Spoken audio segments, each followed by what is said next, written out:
Para po sa mga kapatid natin na gustong makakumpleto ng 12 prutas para sa bagong taon, Divisoria is key. At bukod dyan, mabenta rin sa DV ang ilang Lucky Charms. At live mula sa Divisoria sa Maynila, may Express Report si Gerard de la Peña. Gerard, i-share mo naman sa amin ano ba ngayon ang mga bago at nauusong pampaswerte?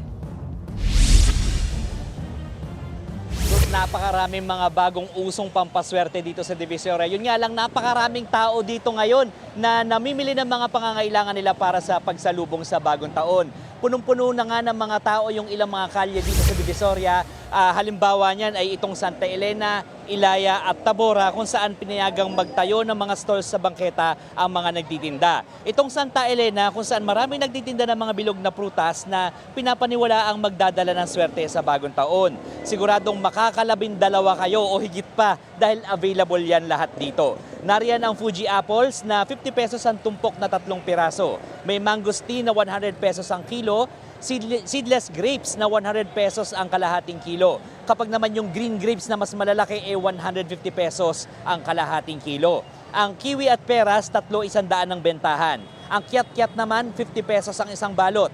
Ang lemon, 4 o 5 100, depende sa laki o pwede ring 25 pesos ang isang piraso. Ang pongkan, 100 pesos ang 10 piraso. Ang dalandan, 60 pesos ang kilo. Ang chiko, 30 pesos ang 1/4 o 120 pesos ang kilo. Ang orange, 5 100 o 50 ang 2 piraso. Ang cherry apple o yung mga apples na maliliit, 100 pesos ang kalahating kilo. 80 pesos naman ang kada piraso ng maliliit na pakwan at melon. 80 pesos din ang maliliit na pinya, habang 150 naman ang malaki. Wala dyan sa listahan natin, Ruth, yung suha, nakakita ko kanina, 50 pesos ang isang piraso. May iba't ibang Lucky Charms din na binebenta katulad ng maliliit na kabayo na 80 ang bentahan. May mga maliliit din na bote na 35 ang isa o 3 100 na pinaglalagyan ng bigas, asin, asukal at bulak na pampaswerte rin pag bagong taon. Mabenta rin dito ang mga t-shirt na kulay teal na Color of the Year daw ng 2026. Ang bentahan dito pag plain lamang ay 120 hanggang 160 depende sa size. 50 pesos naman ang paprint. Ruth, sa ngayon na hindi pa raw ito yung considered na talagang dagsa ng mga mamimili dito sa Divisoria. Bukas at sa December 31, posibleng dumoble o trumiple pa yung dami ng tao dito. Kaya paalala lang dun sa mga may balak magpunta dito sa Divisoria, wag na magdala ng mga mamahaling gamit, wag na magsama ng bata at hanggat maaari mag-commute na lamang dahil mukhang pahirapan ang parking dito sa Divisoria. Ruth.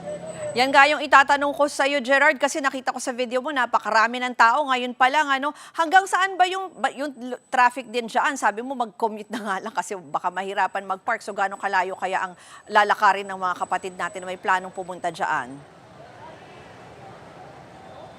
Nandito kami ngayon, Ruth, sa mismong Juan Luna Street at nakikita ko mula dito sa kinatatayuan ko, mula dito sa Juan Luna hanggang doon sa may recto, medyo matraffic na. So, yun nga, kung ngayon pa lang ay matraffic na dito, mukhang mas lalong matraffic bukas at sa December 31. Ruth.